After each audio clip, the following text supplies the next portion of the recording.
ओं नारायणं नमस्कृत्य नरं चैव नरोत्तमं देवीं सरस्वतीं व्यासं ततो जयमुदीरयेत् मुखं करोति वाचालं पङ्गुलङ्घयते गिरिं यत्कृपात्तमहं वन्दे परमानन्दमाधवं निगमकल्पतरोर्गलितं फलं शुकमुखादमृतद्रवसंयुतं पिबत भागवतं रसमालय मुहुरो रसिका भुवि भावुकाः ॐ व्यासं वसिष्ठनप्तारं सत्यपौत्रमकल्मषं पराशरात्मजं वन्दे शिवतातं तपोनिधिं ओं व्यासाय विष्णुरूपाय व्यासरूपाय विष्णवे नमो वै ब्रह्मनिधये वासिष्ठाय नमो नमः ओं श्रीपरमात्मने नमः ओं नमो भगवते वासुदेवाय। दशम स्कंध अध्याय 23। वर्तमान इथे ब्राह्मण माने याज्ञिक ब्राह्मण वेदवित् ब्रह्मज्ञानी किंतु सेड़ाक मूर्ख कहीं जो यज्ञ नारायण को से आराधना करवा जानी किंतु यज्ञ नारायण जे प्रत्येक भितर अच्छा जड़े क्षुधार्त खाइबा ताकू दरकार ताकू गोटे अन्न दबा ही यज्ञ नारायण सेवा। प्रभु कहते मु केवल विग्रह भितर बाई पूजा पाठ भितर सीमित होकर नहीं मु सर्वव्यापक सर्वत्र अच्छी सबू मोर रूप तेणु जड़े खाइबा क्षुधार्त भोकिला दीपहर समय प्रबल भोक है जो खाइबा ताकू सी खाइबा देले नहीं एड़े यज्ञ नारायण को पूजा कर आवाहन करिया पूजार कौन सी अर्थ नहीं कहीं प्रत्येक होती जो पिला खाइबा मागी जो गौड़ पिला सी कृष्ण को चिन्ह पारे बलराम को चिन्ह पारे भल है से कौन सी आपत्ति नहीं किंतु सी भगवान नहतु सी कृष्ण बलराम एवं गौड़ पिला बिल्कुल ठीक। ये दृष्टि विचार कले जड़े भोकिला को खाइबा को दबा ही यज्ञ ठारू अधिका फल दब कहीं प्रत्येक भीतर प्रभु सत्ता अच्छी समस्ते खुशी हवाटा ही यज्ञ फल ठारू अधिका। एक भागवत बारंबार कहते जे हूँ सर्वभूत भितर मु रही तेणु समस्त प्रभु बोली चिंता करी समस्त उपकार करवा दरकार आ खाली विग्रह चिंता कले हम ना किंतु एक ब्राह्मण मैंने बुझीपारे ना ब्राह्मणी मैंने किंतु बुझिले ये कथा यहाँ है तात्पर्य। तापर आम देखा पत्न्य उच्चु पत्नी माने बर्तमान कहले प्रभु कहले तुम्हें बर्तमान पड़ा क्या ब्राह्मण मैंने तुमको छाड़ी पत्नी सहित रहीकि यज्ञ करवा कथा तुमको छाड़ी से यज्ञ करें पड़ा सब पत्नी कहते मैबम विभोगर अर्हति भवान बदितुं नृशंसं सत्यं कुरुष्व निगमं तव पादमूलं प्राप्ता वयं तुलसीदाम पदावसृष्टं केशैः निर्बोढु मत्तिलंघ्य समस्त बंधन। ब्राह्मण पत्नी माने कहते हे प्रभु मैबम विभु अर्हति भवान गदितुं नृशंसम हे प्रभु आपण ए प्रकार नृशंस कथा न कहतु एवं माँ अर्हति ए प्रकार कथा कहवापी आपण योग्य नुहति यहाँ कहवा आप मुहर शोभा पाऊनी नृशंस कथा कहीं ना सत्यं कुरुष्व निगमं तव पादमूलम आपण एपरी कहवा होनी। देवगण कहती जी थरे भगवान को पाई जाए ताकू आ संसार को फेरी जावाक पड़े ना सत्यं कुरुष्व निगमं तव पादमूलं कहले भगवान को पादमूल को जी आश्रय करने साधना करी पाई जाए जद्गत्वान निवर्तन्ते तद्धाम परम मम जो स्थान पाईगला पर आउ फेरिवार प्रश्न नहीं एक कथा निगम माने वेद बा वेद उपनिषद गीता समस्त एक कथा कहते जद्गत्वान निवर्तन्ते तद्धाम परम मम तेणु आम समस्त प्रत्याख्यान करी प्राप्ता वयं तुलसीदाम पदावसृष्टं तुलसी मंडित आपणकर पाद पद्म को आम आज पाई जाइछु केसे ही निबूढ़ मतिलंघ्य समस्त बंधन सबू बंधु बांधव स्वामी पुत्र घर संसार को परित्याग करी आपणकर तुलसी मंडित पाद पद्म को पाइचु जुड़ा धारण करूँ ताकू आणिकी केसे ही निबोढ़ू से तुलसी की आणिकी पादरे दि जा तुलसी की आणिक मुंडे धारण करने लक्ष्य नहीं समस्त को संसार को पछकू पकई दी ना स्वामी कथा कि ना पिता कथा ना भाई कथा ना पुओ कथा क्या कथा आम न शुणी समस्त को पछकू पकई दी दौड़िक आसु एवं निगम कहती वेद जे आपण पादमूल को पाईगला आउ फेरिवार प्रश्न नहीं तेणु आम तो पादमूल को पाई सारूँ आ फेरिवार प्रश्न कौन आप कहीं कहते फेरी जा बोली गृह्णन्ति नो न पतय पितरौ सुता वा न भ्रातृबंधु सुहृद कुत एव चान्ये तस्मात् भवत प्रपदयो पतितात्मनांगनो नान्यां भवेत गतिररिंदम तद विधेयी तेणु कहते हे प्रभु गृह्णन्ति नो न आमर पति माने पिता पितरौ माता पिता पुओ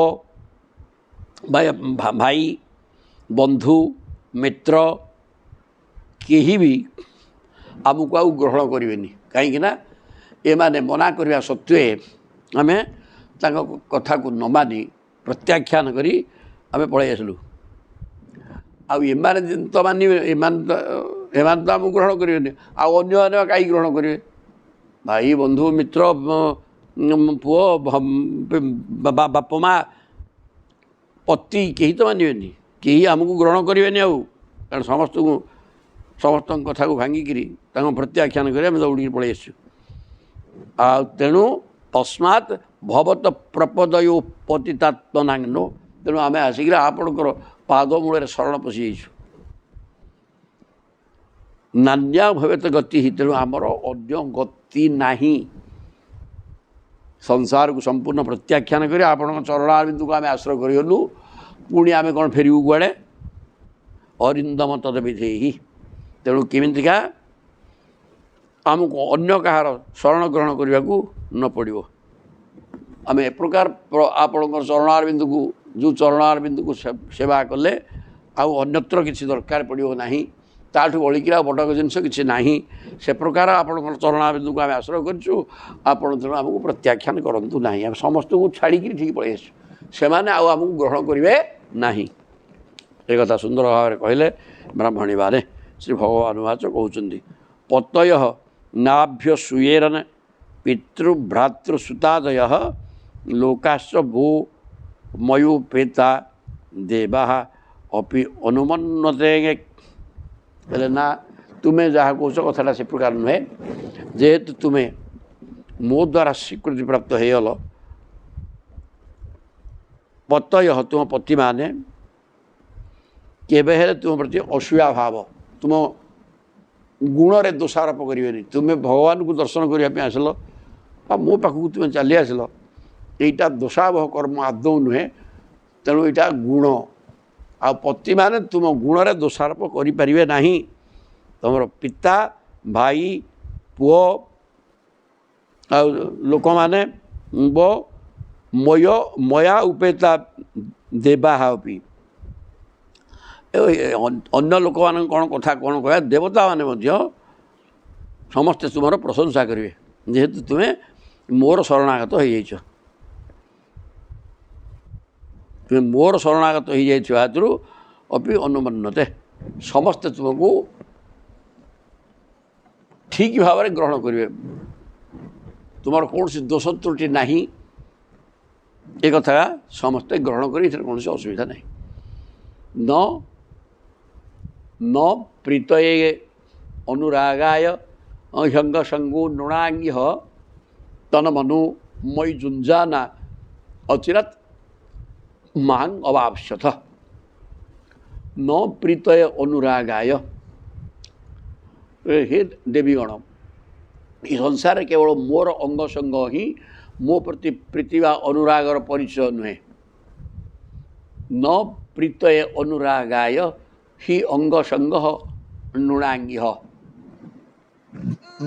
केवल मोर अंग संग पाईगले जे सबू होगला मो प्रति अनुराग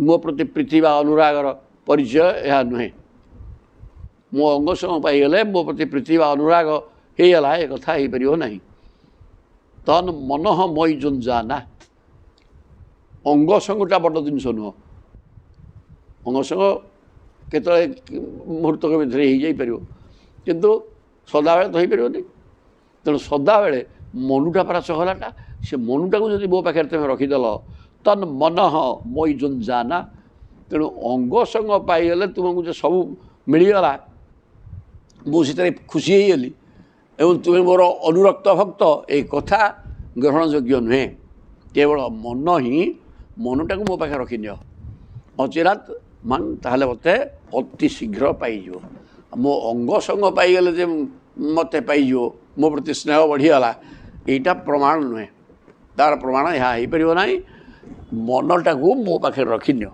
यहाँ है बड़ जिनस मते मनटा मो पाखे रहीगले तुम्हें अति शीघ्र मते पाइज गौवाच कथा कहीदे इत्युक्त्वा द्विजपत्न्यस्ता यज्ञ बाटम पुनर्गता ते चानसूयव स्वाभि स्त्रीभि सत्रमपारयन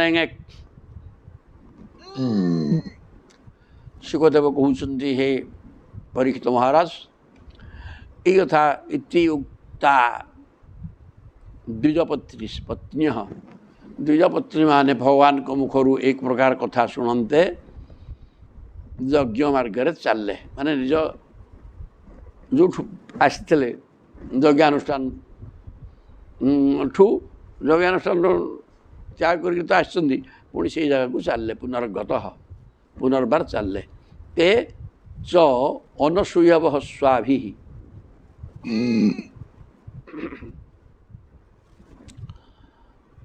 एवं सेमानकर स्वामी माने सेमानक आउ दोष दृष्टि देखिले ना स्त्री भी सत्रंग अपारयन ब्राह्मणी माने श्रीकृष्ण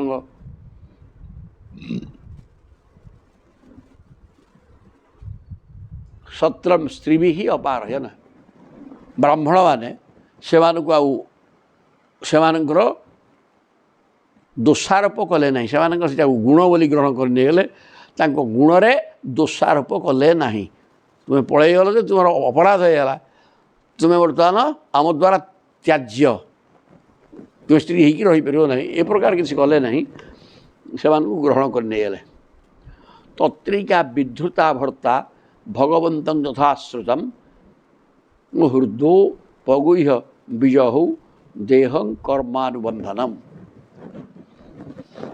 सबू ब्राह्मणी मैंने पलैले किंतु जड़े ब्राह्मणी तत्र एका दुर्बलिया माइकिना टे हो धरी पकड़ा ता स्वामी भगवंत यथाश्रुतम धरदेले से भगवान स्वरूप जहाँ शुणी से स्वरूप को ध्यान करी हृदयोपगुह्य विजह हृदय भगवान पूर्व वर्णित अन्य क्या मुखर शुणी रूप ये प्रकार से रूप को हृदय चिंतन कर आलिंगन कर पकेले एवं स्वयं बुभुजा कर्मानुबंधनम देहम विजहु कर्मफल भोगापी सृष्टि होता शरीर को छाड़दे अर्थात देह त्याग होगा कहबार तात्पर्य प्रभु पाखक जाकि अंग संग पाई जाटा बड़ जिनस नुहे मन सदा सर्वदा प्रभु चरण अरविंद जदि रहा तुम्हें घरे बसी से प्रभु आराम तुम पाख पलि तुम तुम भर प्रवेश करेंगे तुम्हें तेणु मंदिर जीवार आवश्यकता किसी ना मंदिर जाकि जदि प्रभु को ठीक भाव दर्शन कर न पार तार किसी भी फल मिल पार ना मिलू भी किसी से विशेष नुह किंतु जदि घरे बसी से प्रभु को ठीक भाव मन भितर चिंतन कर द्वारा मुक्ति हो एक भागवत कहले से माने कृष्ण सानिध्य लाभ कले अन्य ब्राह्मणी मैंने केते जन मुक्ति हेले କିଏ ଦେହ ତ୍ୟାଗ ହେଇଗଲା ସାଙ୍ଗେ ସାଙ୍ଗେ କିଛି ବି ହେଇନି। କିନ୍ତୁ ଇଏ ନ ଯାଇପାରି ସ୍ୱାମୀ ତାଙ୍କୁ ଧରିକି ରଖିଦେଲା ଘରେ, ନ ଯାଇପାରିକିରି ଭଗବାନ ଶ୍ରୀକୃଷ୍ଣଙ୍କର ସ୍ୱରୂପ ଚିନ୍ତନ କରି ଯେମିତି ତାଙ୍କ ରୂପ ଶୁଣିଥିଲେ ସେଇ ପ୍ରକାର ରୂପକୁ ହୃଦୟ ଭିତରେ ଧରି ନେଇ ତାଙ୍କ ଚରଣ ଅରବିନ୍ଦରେ ମନକୁ ନିବେଶ କରିକି ଦେହ ତ୍ୟାଗ କରିଦେଲେ। ଆଉ ମୁକ୍ତି ହେଇଗଲେ, ଭଗବାନଙ୍କ ରୂପ ଚାହିଁ ଚାହିଁକି ମରିଗଲେ, ମୁକ୍ତି ହେଇଗଲା। ଆଉ କ'ଣ? ତେଣୁ ଏଠି ଖାଲି ମନ୍ଦିର ବୁଲିଗଲେ ଯେ ହେଇଯିବ, ଜଗନ୍ନାଥ ଦର୍ଶନ କରିବାକୁ ଚାଲିଲି ନା, ଏ ଘରେ ବସ, ମନ୍ଦିର ଭିତରେ ପ୍ରବେଶ କରିକିରି ଜଗନ୍ନାଥଙ୍କ ପର୍ଯ୍ୟନ୍ତ ଜହରି ଗରୁଡ଼ ସ୍ତମ୍ଭଠି ରହିବା ଦରକାର ନାହିଁ, ତାଙ୍କ ପାଦ ପଦ୍ମକୁ ସିଧା ପଳେଇ ପାରିବ। ସେ ସିନା ବ୍ୟକ୍ତିଗତ ଭାବରେ ସେଠି ଯାଇକି ଛାଡ଼ିବେନି, କିଏ ଯାଇପାରିବନି, କିନ୍ତୁ ଏଠି ଘରେ ବସିକି ତୁମେ ଯିବାର ଅସୁବିଧା କ'ଣ ଅଛି? ସିଂହାସନ ତଳ ପର୍ଯ୍ୟନ୍ତ ଯାଇ ପ୍ରଭୁଙ୍କୁ ସିଧାସଳଖ ମୁଣ୍ଡ ଲଗେଇକି ତାଙ୍କ ଚରଣ ଅରବିନ୍ଦରେ ପ୍ରଣାମ କରିପାରିବରେ ସେ ପ୍ରକାର ମନରେ ପ୍ରଭୁଙ୍କ ଚିନ୍ତନ କର, ମୁକ୍ତି ମିଳିଯିବ। ମୋଟେ ମନ୍ଦିର ଯିବା ଦରକାର ନାହିଁ। ତେଣୁ ଏଇଠି ଗୋଟେ ସୁନ୍ଦର କଥା ଭାଗବତ କହିଲେ ଅତି ଚମତ୍କାର ଭାବରେ। ଭଗବାନ ଅପି ଗୋବିନ୍ଦ ତେନ ଏବ ଅନ୍ୟେନ ଗୋପାଳନ ଚତୁର୍ବିଧେନ ଅସହିତ୍ୱା ସ୍ୱୟଂଚ ବହୁଜେ ପ୍ରଭୁ। ଭଗବାନ ଗୋବିନ୍ଦ ମଧ୍ୟ ସେ ବ୍ରାହ୍ମଣୀମାନେ ଆଣିଥିବା ଅନ୍ନ ଗୋପାଳ ବାଳକମାନଙ୍କୁ ଖୁଆଇଲେ ଏବଂ ନିଜେ ମଧ୍ୟ ଖାଇଲେ। ଏବଂ ଲୀଳା ନରବପୁଃ ନୃଲୋକଂ ଅନୁଶୀଳୟନ ରେମେ ଗୋପୀନାଂ ରମୟନ ରୂପବାକ୍ କୃତୈଃ। ଏଇଭଳିଆ ଲୀଳା ନରବପୁଃ, ନର ଶରୀରକୁ ଧାରଣ କରୁଥିବା ଭଗବାନ, ଲୋକଂ ଅନୁଶୀଳୟନ୍, ସାଧାରଣ ଲୋକ ବ୍ୟବହାର କରି ନିଜର ପ୍ରଭୁତ୍ୱକୁ ଲୁକାୟିତ ରଖି ସାଧାରଣ ମାନବ ଭଳିଆ ବ୍ୟବହାର କରି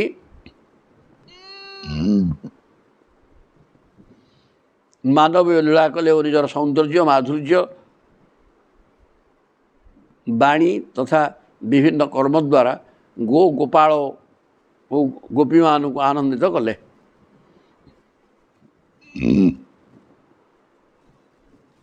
ଏବଂ ସେମାନଙ୍କର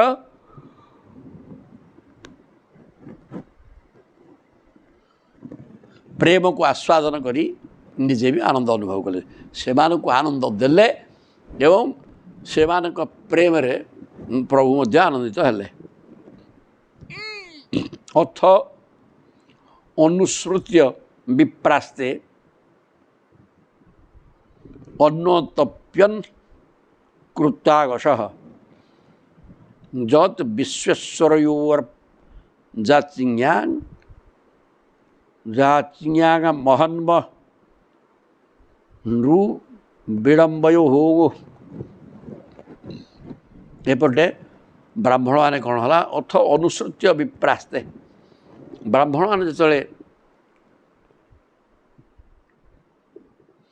ଭଗବାନ କୃଷ୍ଣ ହିଁ ସ୍ୱୟଂ ଭଗବାନ କଥା ଜାଣିବା ପରେ ବ୍ରାହ୍ମଣମାନେ ଅନ୍ନତପ୍ୟନ୍ କୃତାଗଶଃ, ନିଜକୁ ଅପରାଧୀ ବୋଲି ଭାବିକିରି ଅନୁତାପ କଲେ। ଭଗବାନ ସ୍ୱୟଂ କୃଷ୍ଣ ହେଉଛନ୍ତି ସ୍ୱୟଂ ଭଗବାନ, ଏ କଥା ଆମେ ଜାଣିପାରିଲେ ନାହିଁ, ତେଣୁ ନିଜକୁ ଅପରାଧୀ ବୋଲି ଭାବିକିରି ଅନୁତାପଗ୍ରସ୍ତ ହେଲେ। ଯତ୍ ବିଶ୍ୱେଶ୍ୱରୟୋଃ ଯାଚିଜ୍ଞାଂ ମହନ୍ମ, ବିଶ୍ୱେଶ୍ୱର ଚତୁର୍ଦ୍ଦଶ ବ୍ରହ୍ମାଣ୍ଡର ମାଲିକ ଭଗବାନଙ୍କର ଯାଚିଜ୍ଞାଙ୍କୁ ଏମାନେ ପ୍ରତ୍ୟାଖ୍ୟାନ କରିଛନ୍ତି, ତେଣୁ ନିଜେ ଅପରାଧୀ। ସେହି ସେ ହେଉଛନ୍ତି ବିଶ୍ୱେଶ୍ୱର ସ୍ୱୟଂ ପ୍ରଭୁ, ତାଙ୍କ ଯାଚିଜ୍ଞା ସିଏ ଖାଇବାକୁ ମାଗିଲେ କିନ୍ତୁ ଏମାନେ ପ୍ରତ୍ୟାଖ୍ୟାନ କରିଦେଲେ। ତେଣୁ ନିଜର ଅପରାଧକୁ ବୁଝିପାରି ରାମକୃଷ୍ଣ ଦେବଙ୍କୁ ଭଗବାନ ବୋଲି ଚିନ୍ତନ କରି ଅପରାଧକୁ ବୁଝିଗଲେ ଏବଂ ଅନୁତାପ କଲେ। ଇଏ ବ୍ରାହ୍ମଣ ଗୁଡ଼ାକ ଦୃଷ୍ଟ୍ୱା ସ୍ତ୍ରୀଣାଂ ଭଗବତୀ କୃଷ୍ଣେ ଭକ୍ତିଂ ଅଲୌକିକିଂ ଆତ୍ମାନଂ ଚ ତ୍ୱୟା ହୀନଂ ଅନୁତପ୍ତା ବ୍ୟଗର ହୟଗନ ଦୃଷ୍ଟ୍ୱା ସ୍ତ୍ରୀଣାଂ ନିଜର ନିଜ ନିଜର ପତ୍ନୀମାନଙ୍କର ଭଗବାନ କୃଷ୍ଣଙ୍କ ଚରଣାର ବିନ୍ଦରେ ଅଲୌକିକ ଭକ୍ତି ଭାବ ରହିଛି ଏ କଥା ବ୍ରାହ୍ମଣମାନେ ଅନୁଭବ କଲେ ଏବଂ ନିଜକୁ ଆତ୍ମାନଞ୍ଚ ତୟା ବିହୀନମ୍ ନିଜକୁ କୃଷ୍ଣ ଭକ୍ତି ବିହୀନ ବୋଲି ଜାଣିପାରି ଅନୁତାପ କଲେ ଏବଂ ନିନ୍ଦା କଲେ ନିଜକୁ ଧିକ୍କାର କଲେ ଧିକ୍ ଜନ୍ମ ନହ ତ୍ରିବୃତ ବିଦ୍ୟାଂ ଧିକ୍ ବ୍ରତଂ ଧିକ୍ ବହୁଜ୍ଞତାଂ ଧିକ୍ କୁଳମ୍ ଧିକ୍ କ୍ରିୟା ଦାକ୍ଷ୍ୟଂ ବିମୁଖାଜେ ତୋଧକ୍ଷଜେ ଏଇଟା ହେଲା ପାଠ। ଯେଉଁ ବ୍ୟକ୍ତିଟା ଅଧୋକ୍ଷଜ ଇନ୍ଦ୍ରିୟ ବିଜେତା ଭଗବାନ ଶ୍ରୀକୃଷ୍ଣଙ୍କୁ ଯେଉଁ ଲୋକଟା ଚିହ୍ନି ପାରିଲା ନାହିଁ ତାର ଜନ୍ମକୁ ଧିକ୍ ତ୍ରିବୃତ ବିଦ୍ୟା ମାନେ ଋକ୍ ଯଜୁ ସାମ ତିନି ବେଦକୁ ଜାଣିବା ବେଦଜ୍ଞ ବ୍ରାହ୍ମଣ ପଣିଆକୁ ଧିକ୍ ବ୍ରତଂ ଧିକ୍ ଏ ଯେଉଁ ବ୍ରତରେ ଯଜ୍ଞ କର୍ମରେ ଦୀକ୍ଷିତ ହେଇଛି ସେଗୁଡ଼ାକୁ ବି ଧିକ୍କାର ବହୁଜ୍ଞତାଙ୍ଗ ଆମେ ବହୁତ ଜାଣିଛୁ ସେ ଜାଣିବାର କୌଣସି ଅର୍ଥ ନାହିଁ ପ୍ରଭୁଙ୍କୁ ଚିହ୍ନି ପାରିଲନି ତେଣୁ ସବୁ ଧିକ୍କାର କଲେ ବ୍ରାହ୍ମଣମାନେ ନିଜକୁ ନିଜେ କାହିଁକିନା ଏମାନେ ଅପରାଧୀ ହେଇଗଲେ ଭଗବାନଙ୍କୁ ଭଗବାନ କୃଷ୍ଣ ବଳରାମ ତୁମେ ଭଗବାନ ଏ କଥା ଯେତେବେଳେ ସେମାନେ ଜାଣିପାରିଲେ ଏ ସବୁ ଧିକ୍କାର କଲେ କହିଲେ ଆମ ବ୍ରାହ୍ମଣ କୂଳରେ ଜନ୍ମ ହେବା ଠିକ୍ ବେଦ ଅଧ୍ୟୟନ କରିବା ଧିକ୍କାର ଆମର ଯେଉଁ ଯଜ୍ଞରେ ଦୀକ୍ଷିତ ହେବା ତାକୁ ଧିକ୍କାର ଏବଂ ଆମେ ବହୁତ ଜାଣିଛୁ ବିଜ୍ଞ ଲୋକ ଗୁଡ଼ାକ ତା ସବୁକୁ ଧିକ୍କାର କଲେ ଧିକ୍ କୁଳମ୍ ଧିକ୍ କ୍ରିୟା ଦକ୍ଷମ୍ ଆମେ ଯଜ୍ଞ କର୍ମରେ ଭାରି ଦକ୍ଷ ଧିକ୍ ସେ ଯଜ୍ଞ କର୍ମକୁ ଏ ସବୁ ଜିନିଷ ଗୁଡ଼ାକ କେବଳ ଭଗବତ ପ୍ରେମ ଦ୍ୱାରା ସବୁ ହେଇଯିବ ଭଗବାନଙ୍କ ଚରଣାରବିନ୍ଦୁକୁ ଆଶ୍ରୟ କରିଗଲେ ଏ କୌଣସି କର୍ମର ଆବଶ୍ୟକତା କିଛି ନାହିଁ କେତେ ସୁନ୍ଦର ଭାବରେ କମ୍ କହିଲେନି ବିଲକୁଲ ସ୍ପଷ୍ଟ ଭାବରେ କହିଲେ ଗୋଟେ ପିଲା ସମସ୍ତେ ସବୁ ବ୍ରାହ୍ମଣୀମାନେ ଗଲେ ଗୋଟେ ବ୍ରାହ୍ମଣୀ ଯାଇପାରିଲାନି ତା ସ୍ୱାମୀ ଜବରଦସ୍ତି ତାକୁ ଘରେ ରଖିଦେଲା କିନ୍ତୁ ସିଏ ଯାହା ଶୁଣିଥିଲା ଭଗବାନଙ୍କ ସ୍ୱରୂପ ତାକୁ ମନରେ ଧ୍ୟାନ କରି ହୃଦୟରେ ପ୍ରଭୁଙ୍କୁ ଧରି ନେଇଗଲା ଏବଂ ପ୍ରାଣ ତ୍ୟାଗ କରିଦେଲା କହିବାର ତାତ୍ପର୍ଯ୍ୟରେ ମୂଢ଼ ମାନବ ଇ ଖରାରେ ତରାରେ ଜଗନ୍ନାଥ ମନ୍ଦିରକୁ ଆଦୌ ଯାଆନିରେ ସେଠାକୁ ଯାଇ ପ୍ରଭୁ କହିଲେ ମୋ ଅଙ୍ଗ ସଙ୍ଗ କରିଦେଲେ ମୁକ୍ତି ହେଇଯିବ ନାଇଁ ରେ ବାପା ମୋ ପାଖକୁ ଧାଇଁକିରି ଆସିବା ଦରକାର ନାହିଁ ମୋ ସ୍ୱରୂପକୁ ଘରେ ବସିକରି ଚିନ୍ତା କଲେ ମୁକ୍ତି ହେଇଯିବ ବିଲକୁଲ ମୋତେ ପାଇଯିବ କୌଣସି ଅସୁବିଧା ନାହିଁ ତେଣୁ ମନ୍ଦିର ଦୌଡ଼ିକି ଯାଇ ଖରାରେ ତରାରେ ଛଟପଟ ହେଇକରି ଜଗନ୍ନାଥଙ୍କୁ ଦେଖି ପକେଇଲେ ସେ ଯେଉଁ ଦର୍ଶନ ସେଥିରେ ପାଠ କିଛି ନାହିଁ ଶୂନ ମାଇନସ୍ ମାର୍କିଂ ହେବନି ଶୂନ ମିଳିବ କିନ୍ତୁ ପାଠ କହିଲା ଏଇଠି ବସ ମନ୍ଦିର ସାମ୍ନାରେ ରଖ ଭିତରେ ପଶ ଜଗନ୍ନାଥଙ୍କୁ ତୁମେ ଠିକି ଗଲେ ପାଦ ପଦ୍ମକୁ ଛୁଇଁକିରି ମୁଣ୍ଡିଆ ମାରିପାରିବନି ଏଇଠି ବସିଲେ ସେ ରତ୍ନ ସିଂହାସନରେ ବିରାଜମାନ କରିଛନ୍ତି ତାଙ୍କର ସ୍ୱରୂପକୁ ହୃଦୟ ଭିତରକୁ ଘିନି ଆଣ ମୁଣ୍ଡିଆ ମାରି ଦିହରେ ମୁଣ୍ଡ ବସ ଚିନ୍ତା କର ସେ ରୂପକୁ ଚିନ୍ତା କରିଦେଲେ ତ ପ୍ରଭୁ ପଶିଗଲେ ଭିତରେ ସରିଗଲା ପକ୍କା ଦର୍ଶନ ସୁନ୍ଦର ଭାବରେ ଭାଗବତ କେତେ ଚମତ୍କାର ଭାବରେ ବହୁତ କଥା କହୁଛନ୍ତି ତେଣୁ ବ୍ରାହ୍ମଣ ଗୁଡ଼ାକ ନିଜକୁ ଧିକ୍କାର କଲେ କାହିଁକିନା ଆମେ ପ୍ରଭୁଙ୍କୁ ଜାଣିପାରିଲେନି ଯଜ୍ଞରେ ଦୀକ୍ଷିତ ହୋଇକରି ପ୍ରଭୁ ଭାଗବତ ବାରମ୍ବାର କହୁଛନ୍ତି ଏଇଗୁଡ଼ାକ କର୍ମ ନୁହଁରେ ଏମିତିକା ଯଜ୍ଞ କଲେ କ'ଣଟେ ହେଇଯିବ ପ୍ରତ୍ୟେକ ଭିତରେ ମୁଁ ଅଛି ତେଣୁ ସମସ୍ତଙ୍କର ସେବା ଶୁଶ୍ରୂଷା କରିବା ଦରକାର ବୋଇଲେ ମୋତେ ପାଇବ ବିଗ୍ରହ ଧରିକିରି କୋଳେଇକିରି ବସିଲେ ଆଦୌ ମୋତେ ପାଇପାରିବନି କାରଣ ପ୍ରତ୍ୟେକ ଭିତରେ ମୁଁ ଅଛି ଜଣେ ଖାଇବାକୁ ପାଉନି ସେ କୃଷ୍ଣ ବଳରାମ ଛାଡ଼ିଦିଏ ସେ ଭଗବାନ ନୁହନ୍ତି କିନ୍ତୁ କୃଷ୍ଣ ବଳରାମ ଗୌଡ଼ ପିଲା ଦୁଇଟା ଆଉ ଜଣେ ଗୌଡ଼ ପିଲା ଖାଇବାକୁ ପାଇନାହାନ୍ତି ବୋଲି ଆସିକିରି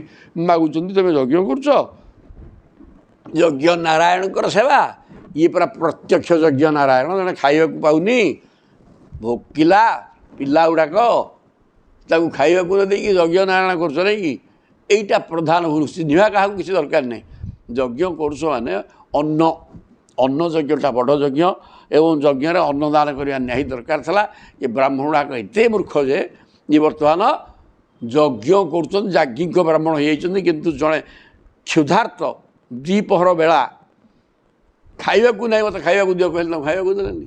ସେ କୃଷ୍ଣ ବଳରାମ ଭଗବାନ ନୁହନ୍ତୁ। ଜଣେ ଖାଇବାକୁ ପାଉନି, ତେବେ ଯଜ୍ଞ କରୁଛ, ତ ସେ ଯଜ୍ଞ ଅନ୍ନ ତାଙ୍କୁ ଦେଇଦେବ ନା ଆଉ। ତେଣୁ ଏ କଥା କରିପାରିଲେନି, ତେଣୁ ନିଜକୁ ଧିକ୍କାର କରୁଛନ୍ତି। ବହୁତ କଥା ଏ ଭିତରେ ଆସୁଛି।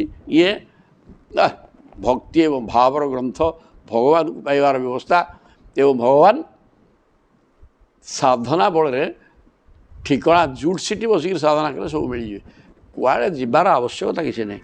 ତାପରେ କହୁଛନ୍ତି ନୂନମ୍ ଭଗବତୁ ମାୟା ଯୋଗୀନାଙ୍ଗପି ମୋହିନୀ। ବ୍ରାହ୍ମଣମାନେ ଚିନ୍ତା କଲେ, ଆରେ ବାବାରେ ବାବା, ଭଗବାନଙ୍କର ମାୟା ତ ଭୟଙ୍କର ନା, ଇଏ ଯୋଗୀମାନଙ୍କୁ ମଧ୍ୟ ମୋହିତ କରିଦେବ। ଯତ୍ ବୟଂ ଗୁରବଃ ନୃଣାଂ ସ୍ୱାର୍ଥେ ମୁହ୍ୟାମହେ ଦ୍ୱିଜାଃ। ଆମେ ବ୍ରାହ୍ମଣ, ବର୍ଣ୍ଣାନାଂ ବ୍ରାହ୍ମଣ ଗୁରୁ, ଆମେ ଜନସମୂହଙ୍କର ଗୁରୁ।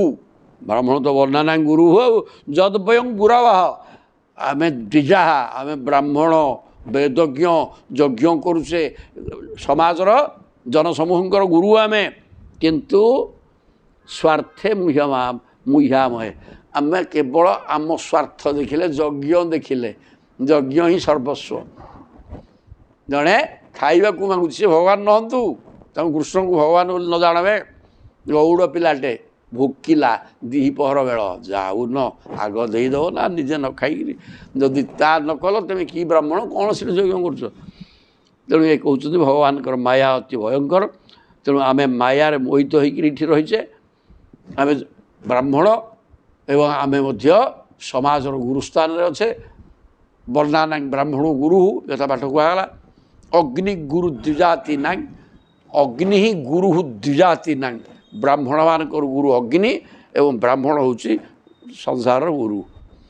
ତେଣୁ ଆମେ ଗୁରୁସ୍ଥାନରେ ରହିକି ମଧ୍ୟ କିଛି କରିପାରିଲେନି, ସବୁ ବେକାର କରିଦେଲେ। ଏ କଥା କହିଲେ। ଅହୋ ପଶ୍ୟତ ନାରୀଣାଙ୍ଗପି କୃଷ୍ଣେ ଜଗତ ଗୁରଉ ଜୟ ଜଗନ୍ନାଥ ଦୁରନ୍ତ ଭାବମ୍ ଯୋ ଅବିଧ୍ୟନ ମୃତ୍ୟୁପାଶାତ୍ ଗୃହାଭିଧାନ। କହିଲେ ଅହୋ ପଶ୍ୟତ ନାରୀଣାଂ, ଆମେ ପୁରୁଷ, ଆମର ଜ୍ଞାନ ବୁଦ୍ଧି ବିବେକ ଅଧିକା, ନାରୀମାନେ ହେଲେ ବଦ୍ଧଜୀବ, ସ୍ୱୟଂ ମାୟା।